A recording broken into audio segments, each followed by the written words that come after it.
Okay, let's get started. Welcome to the 12th lecture of 6006. This is our second lecture talking about weighted graphs, and in particular weighted shortest paths algorithms.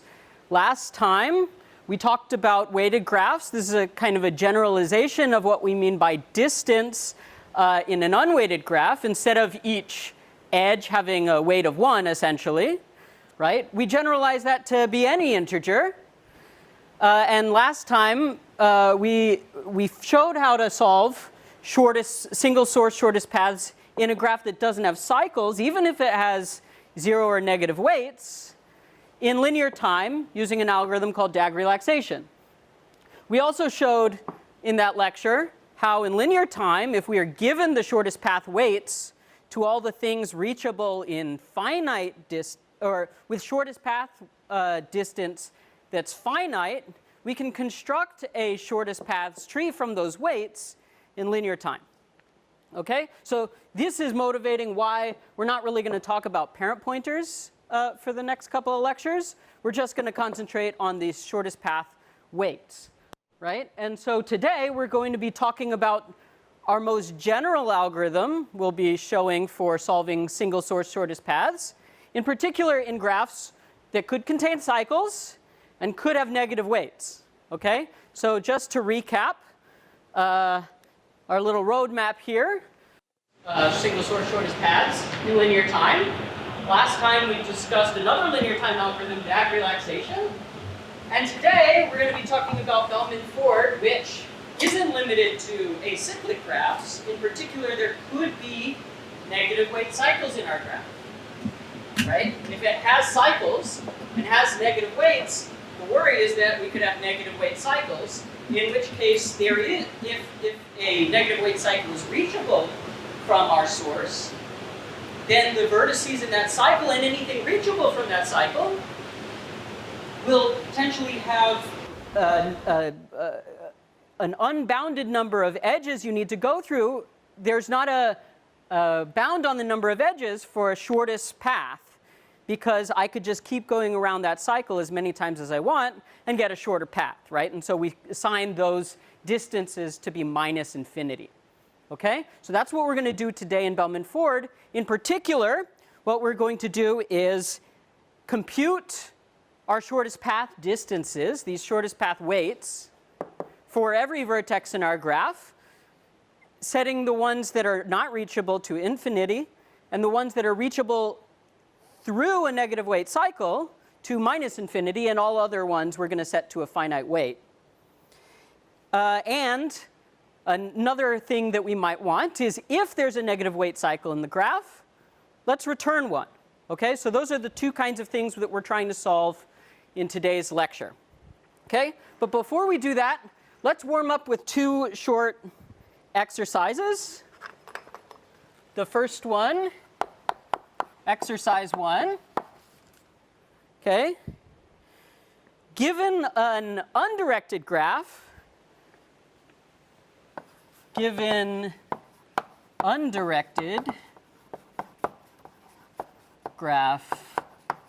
G,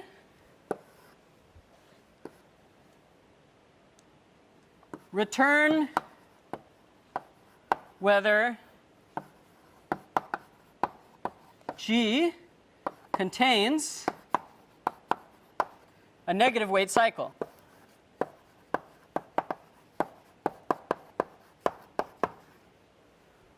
Anyone have an idea of how we can solve this in linear time, actually?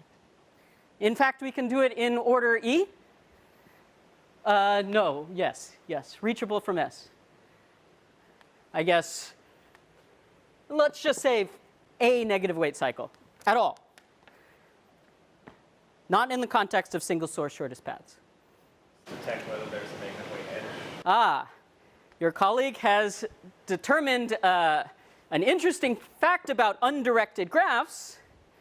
If you have a negative weight edge in an undirected graph, I can just move back and forth along that edge. That's a cycle of length 2, or I guess 3 vertices back to where we came from. That is of negative weight, because I'm just traversing that weight over and over and over again. So the question of single source shortest paths, of finding negative weights, is not particularly interesting in the undirected case. What I can do is just for every negative weight edge, undirected edge in my graph, I can just, find the reachability from the vertices, the endpoints of that edge, and label them as minus delta. Basically, if the connected component containing S has a negative weight edge, then everything in the graph is accessible from a negative weight cycle. So this is not such an interesting problem, and so we're going to restrict our discussion today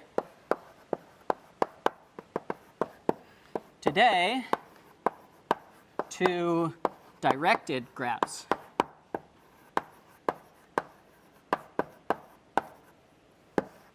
So this is if and only if exists negative weight edge. Okay? Okay, exercise 2. Kind of a little preview for what's to come. We're actually not going to show you an algorithm directly that meets this Bellman-Ford running time, V times E.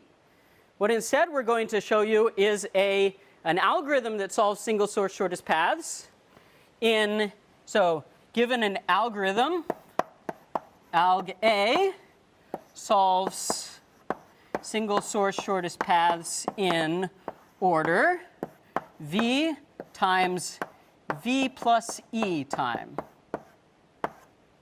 Okay, what is that? That's V squared plus V times E, right? That's close to what this V times E is. Okay, that's what we're going to show you. But if I had such an algorithm, can anyone tell me a single source shortest paths algorithm, how we can use this algorithm to solve single source shortest paths in just V times E time? Okay.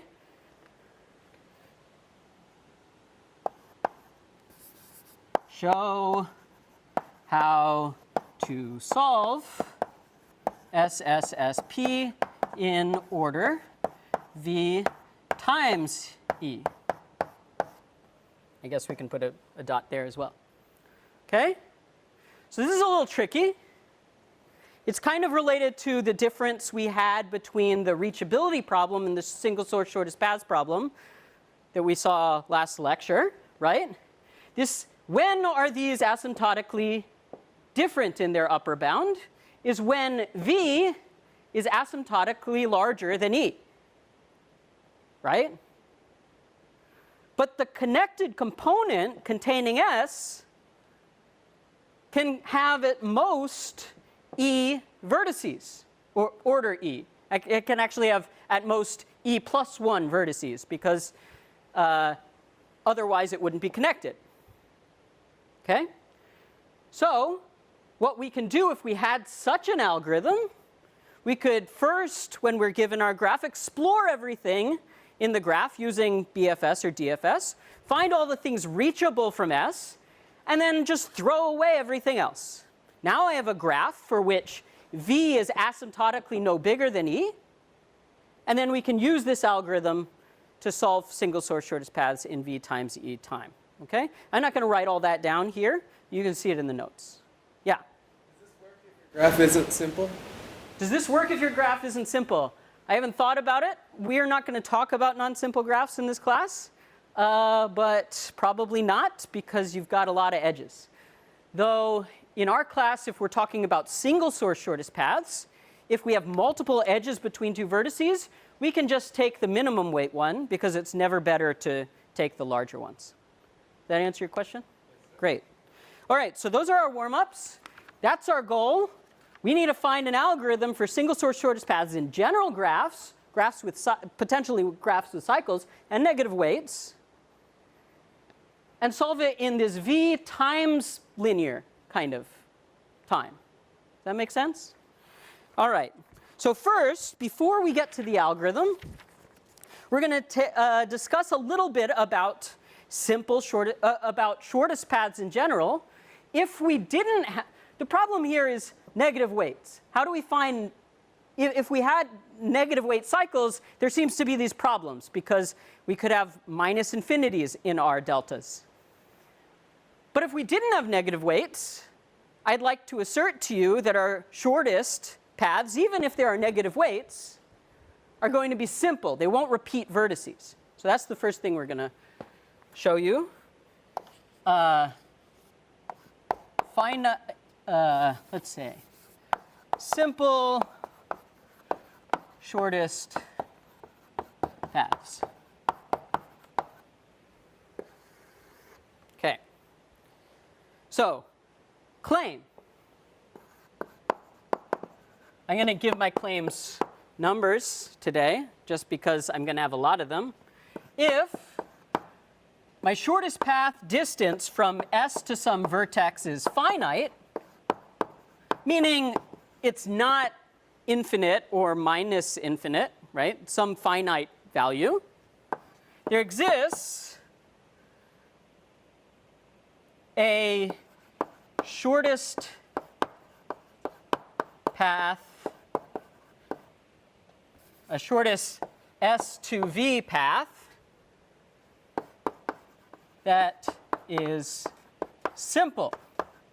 And remember, simple means not going through a vertex more than once. All right. How are we going to prove this?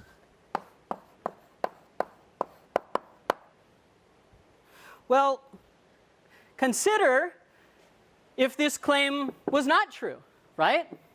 If every shortest path contains a cycle, essentially, right? It repeated a vertex. Then my path looks something like this. I mean, there's some vertices along here, and then I go to V. So here's S, and then there's some cycle. I repeat some vertex. I'm going to call this cycle C. Okay? Now, what do I know about this path? I know that it's a shortest path, and it has finite weight, right? So in particular, this path, this delta distance, is not minus infinity. But if this is not minus infinity, what do I know about the weight of this cycle? Yeah, it can't be negative, right? Because if it was negative, I could keep going around this cycle, and this would have a non-finite weight, shortest path distance from S, right? So I know this is, can't be negative, so it must be 0 or positive, right? But if it's 0 or positive and this is a shortest path, right, went through this cycle, then I could remove it. And now I have a new path with one fewer cycle. I could just keep doing this to create a simple path. Okay? So that checks out. Okay. So that's interesting. If it's simple, what do we know about the number of edges in a simple shortest paths? How many could there possibly be?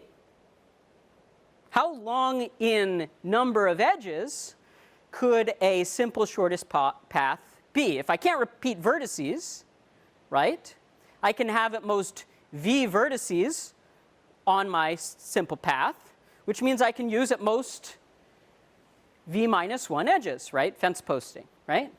So simple paths have at most V minus 1 edges.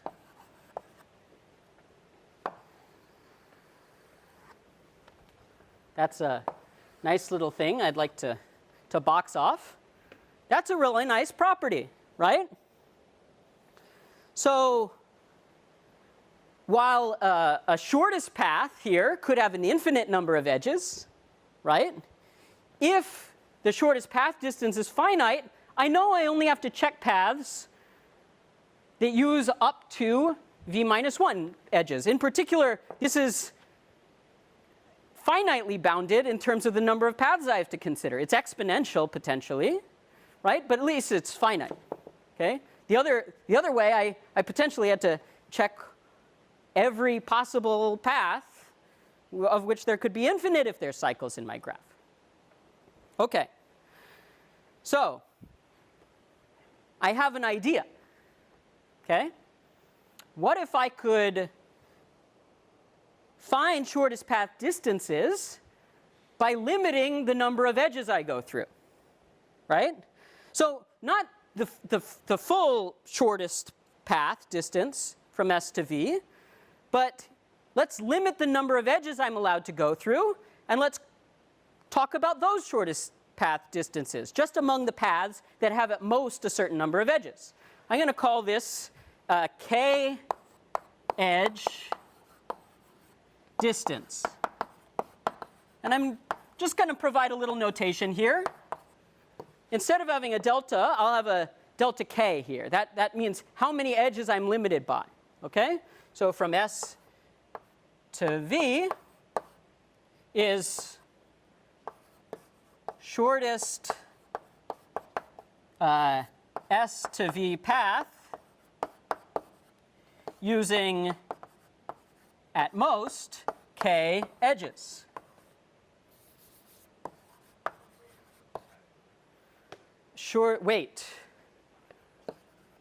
Weight of a shortest S to V path using at most k edges. Okay? And these notions seem somewhat symmetric, right? If I were able to compute this thing for v minus 1, right? Then for all the vertices, then if the distance is finite, then I'll have successfully computed the real shortest paths because of this statement, right? Now, that doesn't mean that if this is, it doesn't mean the other way, right? If this is minus infinity, right? If the shortest path distance is minus infinity, it doesn't say anything about what this is, right? It just says the shortest path using at most v minus 1 vertices, using it at most v minus 1 edges, would be whatever this is. But really, the shortest path length needs to consider an infinite number of edges, right? So it doesn't really tell us much about that. But for the finite ones, it does. It works well. And so if we were able to compute this thing for k equals v minus 1 in a graph that doesn't contain negative weight cycles, we'd be done, right? I claim to you a stronger statement that if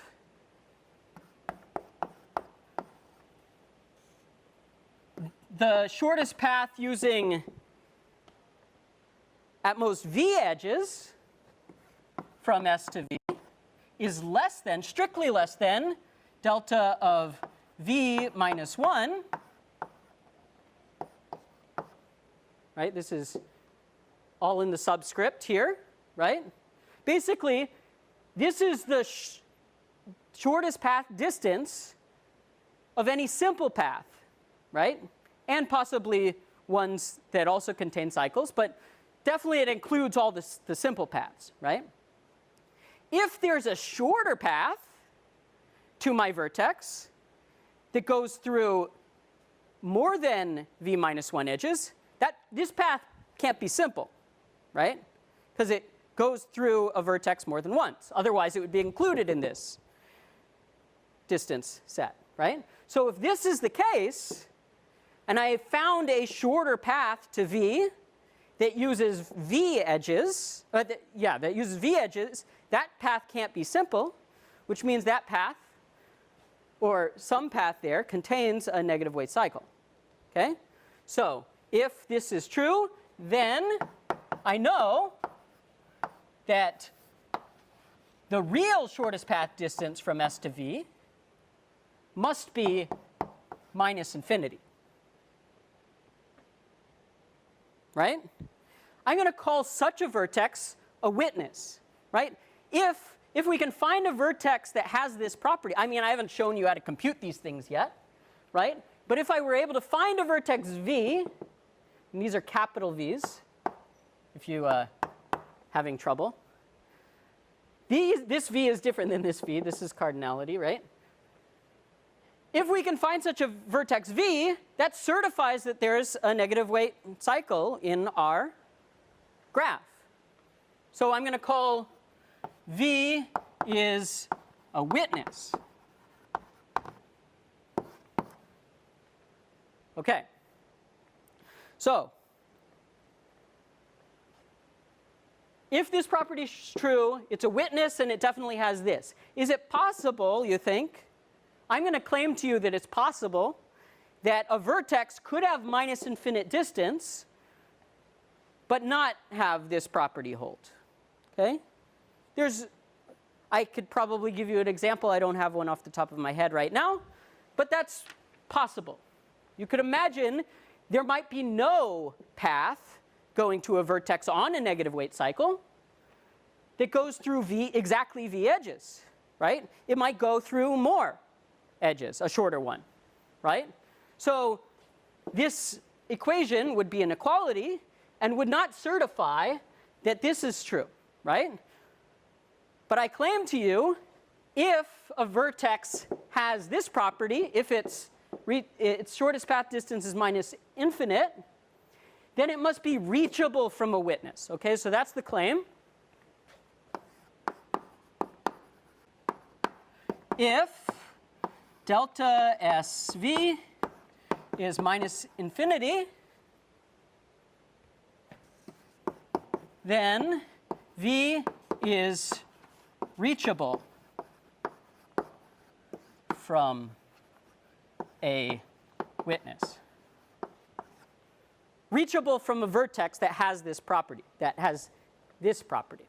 And if it's reachable from something that has minus infinity shortest path weight, then I can take that path, go to my reachable vertex, and that's also a minus infinite path, right? Okay, so how do we prove this?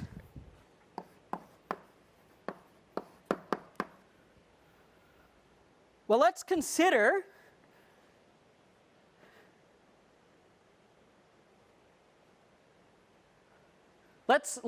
I'm going to state a somewhat stronger statement that we'll prove instead. Okay? It suffices to prove that every negative weight cycle contains a witness. If we were to prove that, right, then every vertex with this property has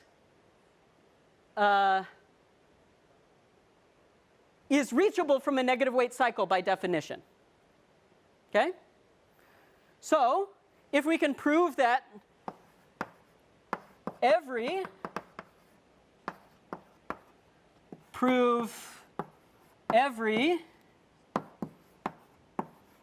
negative weight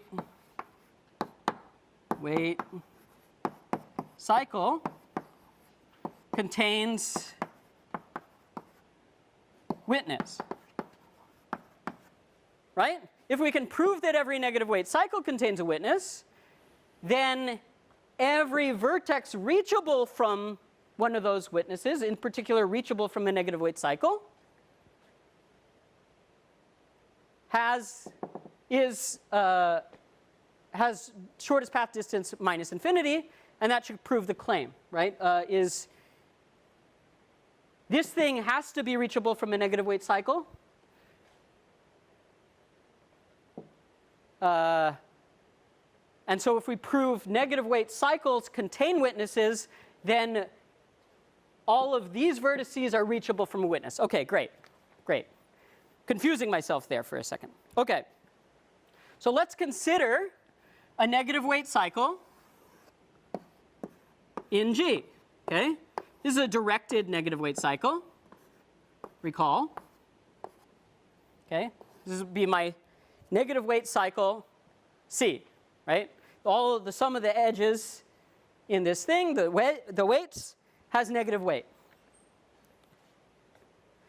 And I'm going to have a little bit of notation. If I have a vertex V here, I'm going to say that its predecessor in the cycle, I'm just going to call it V prime. Okay? That's just some notation. All right. So if I have computed these shortest path distances to every vertex in my graph, shortest path distance going through at most v vertices, and the shortest path distance going through at most v minus 1 vertices, then I know the following thing holds.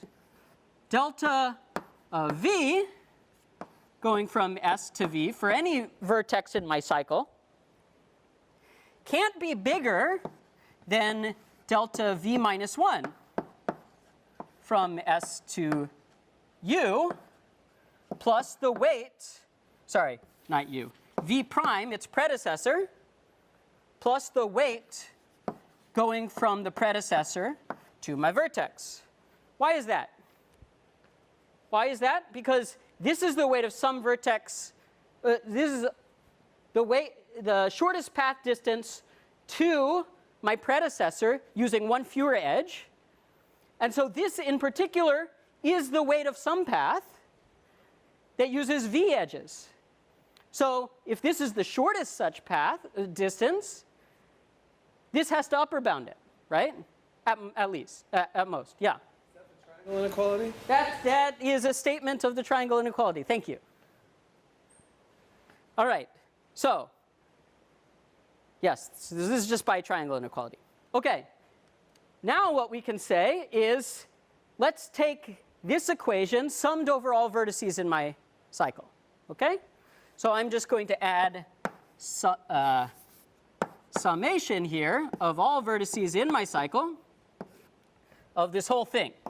Okay? I'm going to do that out a little bit neater. Okay? Summation of delta, not D, delta V S V. I guess I don't need this open parentheses. Equals, or less than or equal to, sum of V and C of delta V minus 1, V prime. Okay? And here I'm summing over V and C, and this is just my notation for it's the predecessor, right? And then I'm going to sum over the weights in my cycle, V in C, right? These are the sum of the weights in my cycle. Well, what do I know about this cycle? Right, this is just the weight of C, right? Weight of C, that's awful handwriting. C, what do I know about the weight of the cycle? It's negative, right? So, this is less than 0, which means that if I remove this, this needs to be a strict equality, right? But if the sum of all of these is strictly less than the sum of all these, we can't have none of the vertices in my graph not satisfying this property, right? Right? If all of them are not witnesses, then this thing is bigger than this thing, at least as big as this thing, for every vertex in my cycle, which is a contradiction, right?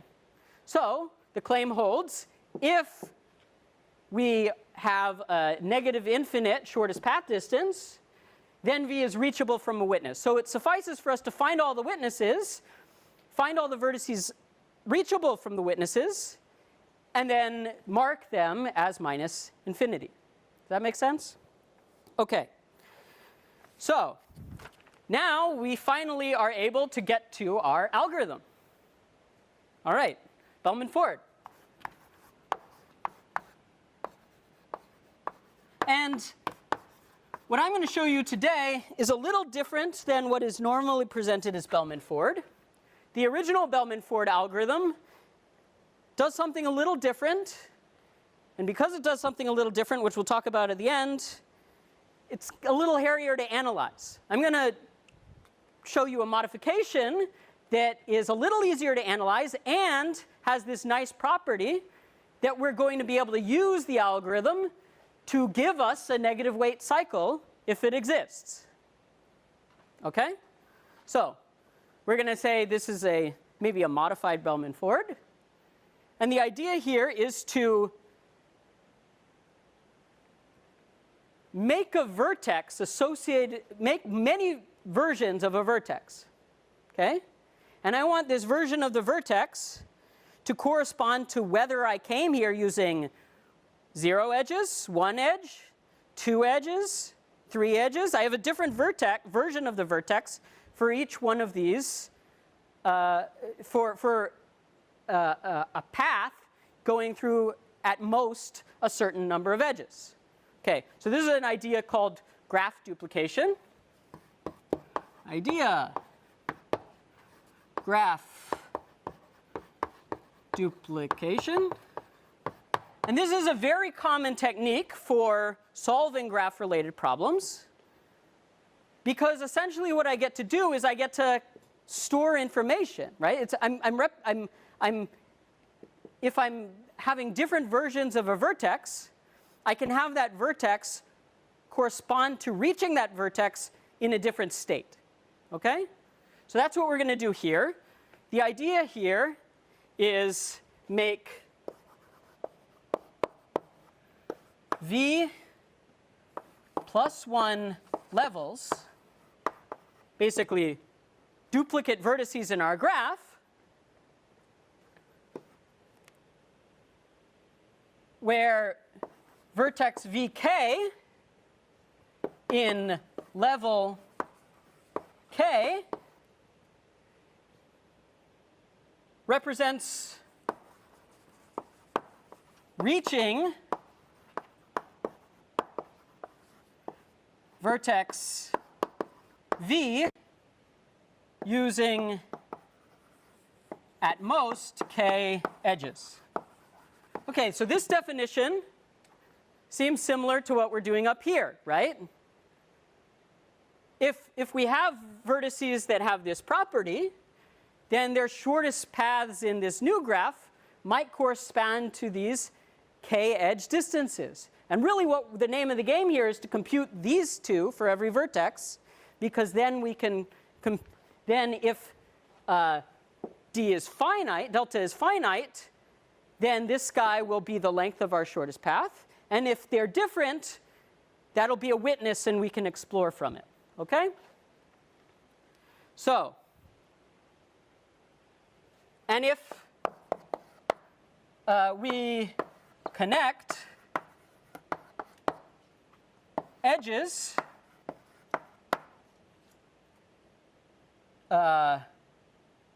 from one level to only higher levels, basically levels with a higher k, then this graph is going to be a DAG.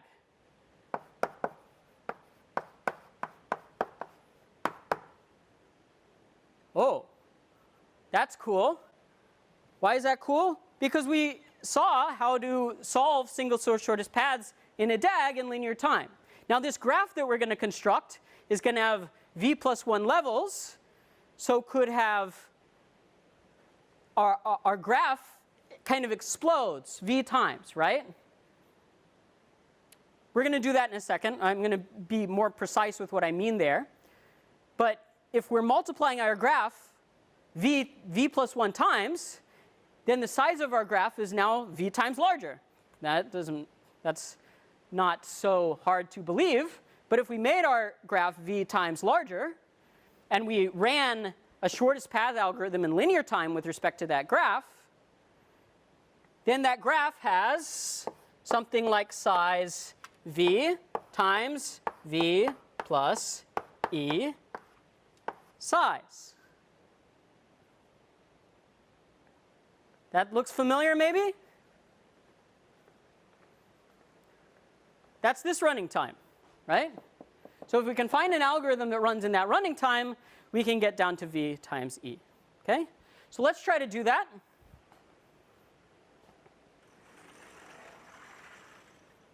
Here's the transformation I'm going to show you. I'm going to show you first with an example, okay?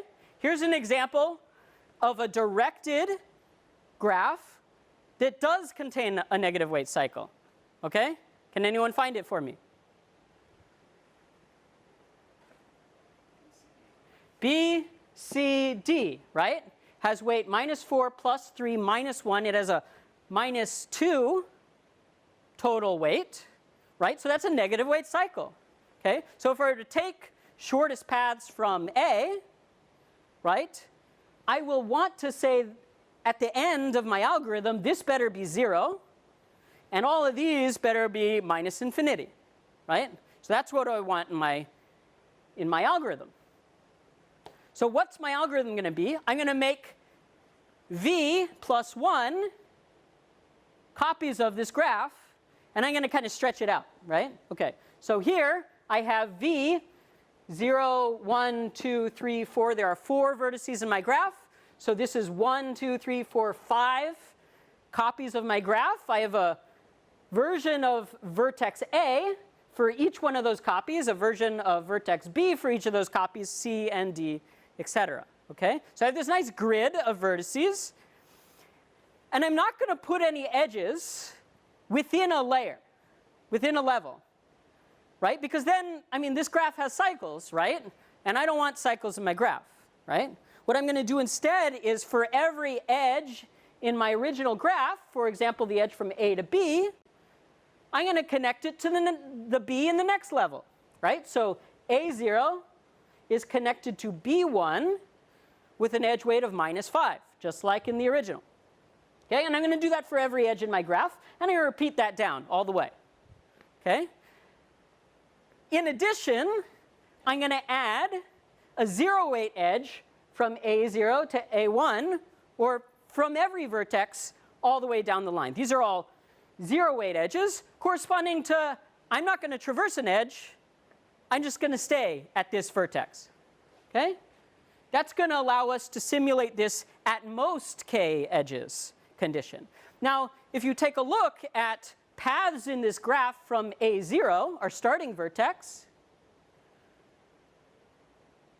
clearly none of the other vertices are in that level are reachable from A0, right? Just as we want, right? Because the shortest path distance to any of these vertices using at most 0 edges should be infinite, right? I can't get there in 0 edges, okay?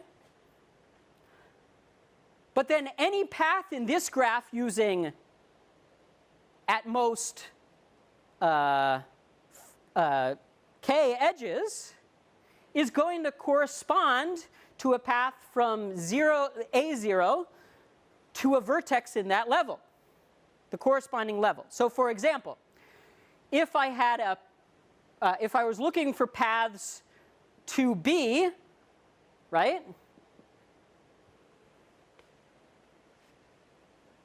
Using at most 3 edges, right? Any path, a path from A0 to B3 in this graph would correspond to a path in this graph that uses at most 3 edges, right? So let's find such a path, okay? So going from A0, B1, stay at B1, stay at B, sorry. Yeah, that's a path using fewer than 3 edges, or at most 3 edges, okay? But there's another path here. Where is it? Going from A to B. Okay, that's not such an interesting one. That's the same path. So I might have more than one path in here corresponding to a path in there. But my claim is that any path in here corresponds to a path in here. Okay? So what's a path of length 3 that's non-trivial? Yeah, A to C to D to B. Okay? So A to C to D to B. Yeah, that's a path, right? And I basically, because I constructed this so that the edges always move from level to level, as I traverse these edges, I always change levels. Yeah? But my original graph doesn't have these self loops with 0 weight. Yes, my original graph doesn't have an edge from A to A. That's true, right? I'm using these edges to correspond to, I'm deciding not to take an edge, right? it's not that I'm like doing any work here. I'm just staying there for a state. Okay? And that's what's going to allow me to get this at most edges. All right. So this is the graph we construct. Hopefully you understand that we made these V layers, right? This is V, right? And a vertex, we made V copies of every vertex and connected them using edges in this way. Okay. So first step of Bellman-Ford is construct this graph. So Bellman-Ford, construct G prime as described above. It has how many vertices? V times V plus 1, right? V times V plus 1 vertices. And how many edges? Well, I have one edge for outgoing edge for each vertex corresponding to just staying in the same place, right? So that's V squared vertices, edges. And then I have one edge for every edge in my graph. I have V minus 1, just V. I have V edges for every edge in my graph, okay? So that means, so this is the number of vertices. And V times V plus V times E.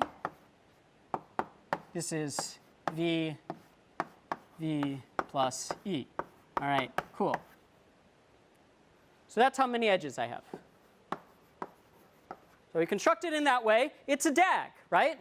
If we only have edges going to increasing levels, then this thing can't have cycles, because otherwise that would mean there would be an edge pointing backwards, right? And we didn't construct any of those. All right, so we construct this graph G prime. We can do that in linear time with respect to these things. I just go through all the edges, I make these edges, and I make these vertices. It doesn't take anything, I just do it naively, right? I can do that in time V times V plus E asymptotically. Okay. Now I run DAG relaxation, our nice algorithm we had last time, from, in there it was A0. I'm going to say it's S0, our source vertex, single source shortest paths, so that I compute delta of S0 to Vk for all k in, what is it, 0 to V? Right? That's what single source shortest paths does, right? It computes for me this distance from my source at some source, right, to every other vertex in the graph. And so in particular, I get these, right? Well, that is all of them. Then, for each vertex, V, set the thing I'm going to return, D value, S to V, equal to the shortest path distance I got from DAG relaxation to a particular vertex.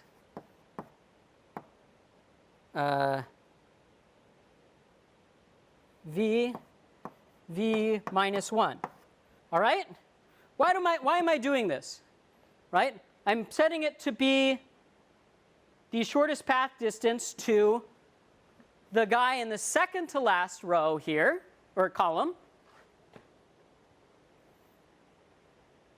in my modified graph. The hope is that this distance in my DAG corresponds to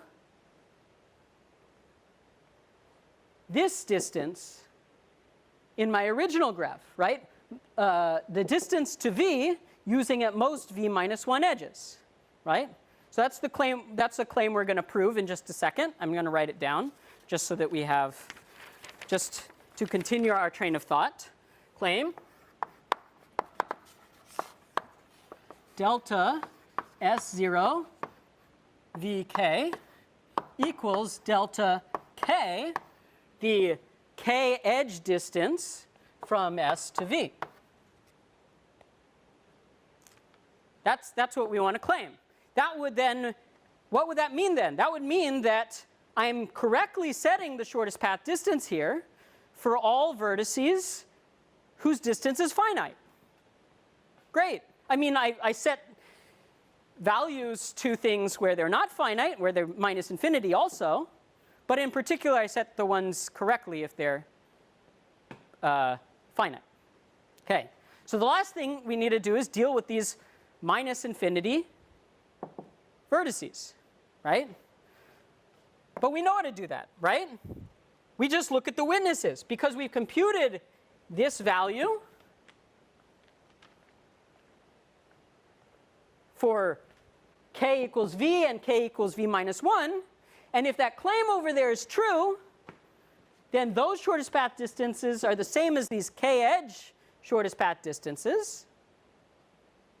And we can just, for every vertex, we compare these things. If this is satisfied, we got a witness, right? OK, so for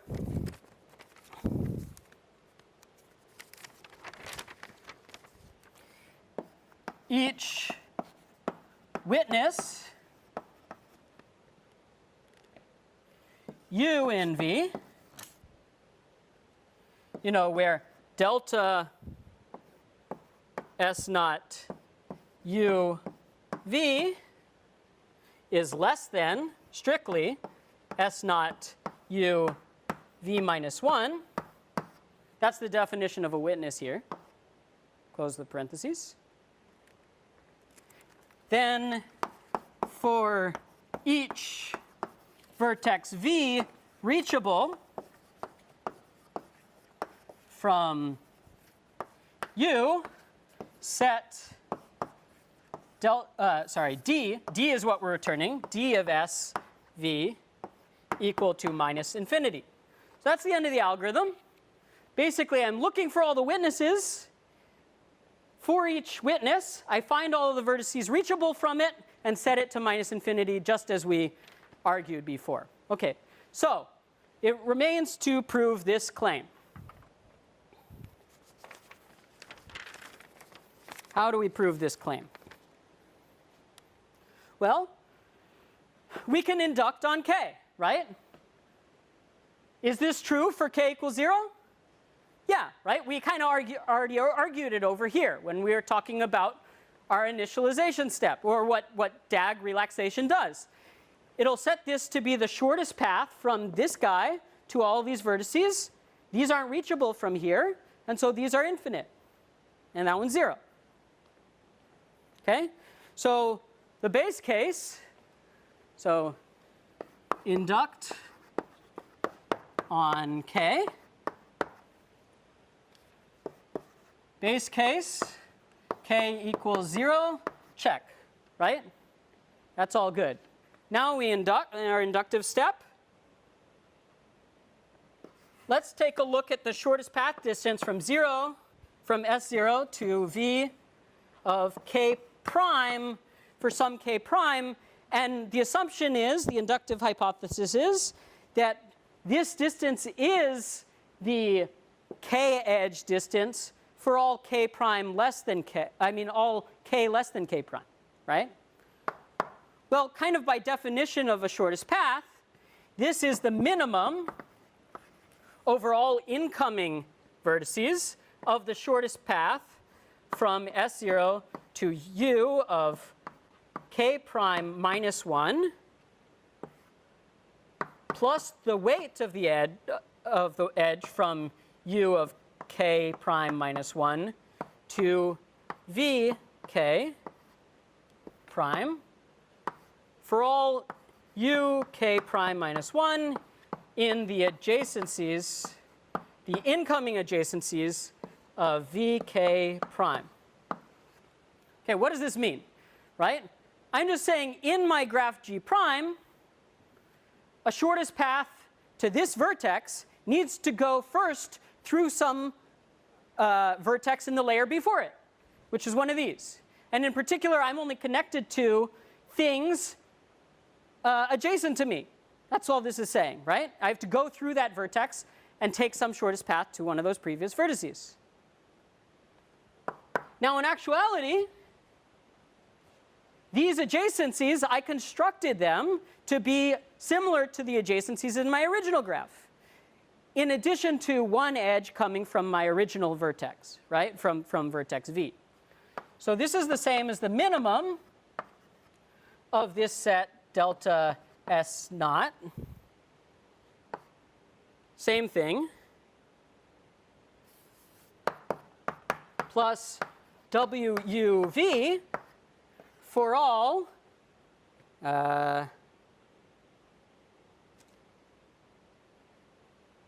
U in the incoming adjacencies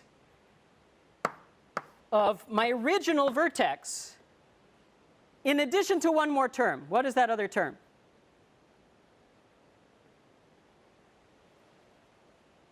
These are all of the things corresponding to my incoming edges in my original thing, but I also have that one edge coming from the V before it, right? So this is, I'm going to union this with delta S naught V of k prime minus 1.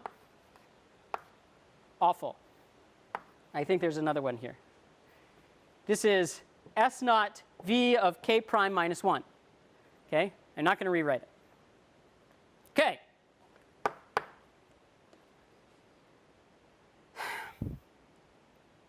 Then by induction, this thing and this thing must be the edge shortest paths using k minus 1 vertices. And then that's just the statement of what the shortest path should be using at most k prime edges going from S to V. Okay? So these things are the same as we claimed. Yay, check.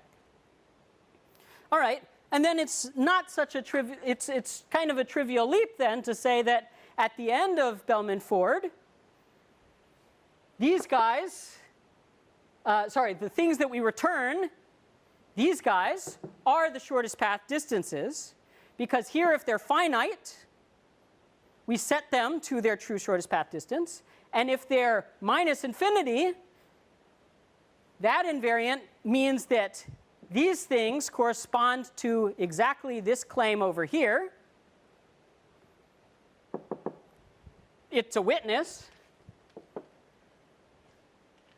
And then finding all the vertices reachable from those witnesses, we set all of the infinite ones to be minus infinity as desired.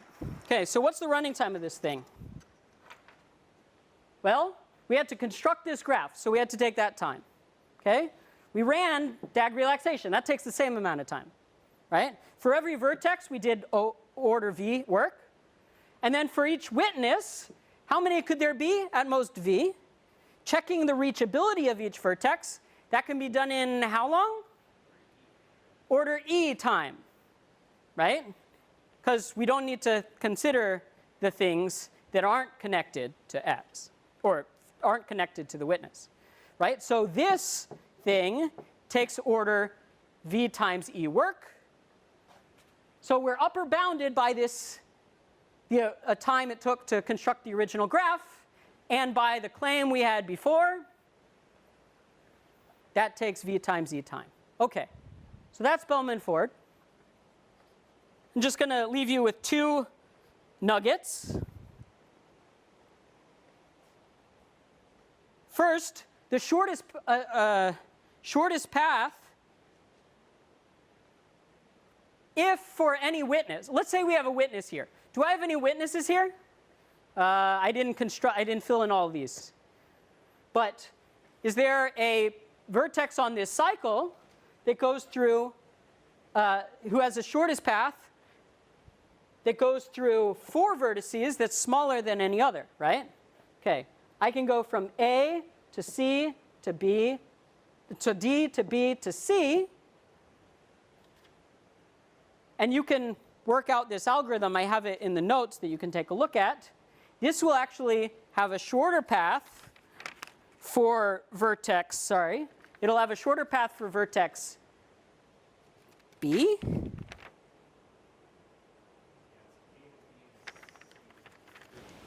A to B to C to D to B. Thank you. That's a path of length 4, of 4 edges. That has shorter path than any path that has fewer edges. In particular, there's only one other path to B using fewer than 4. There's 2 other paths.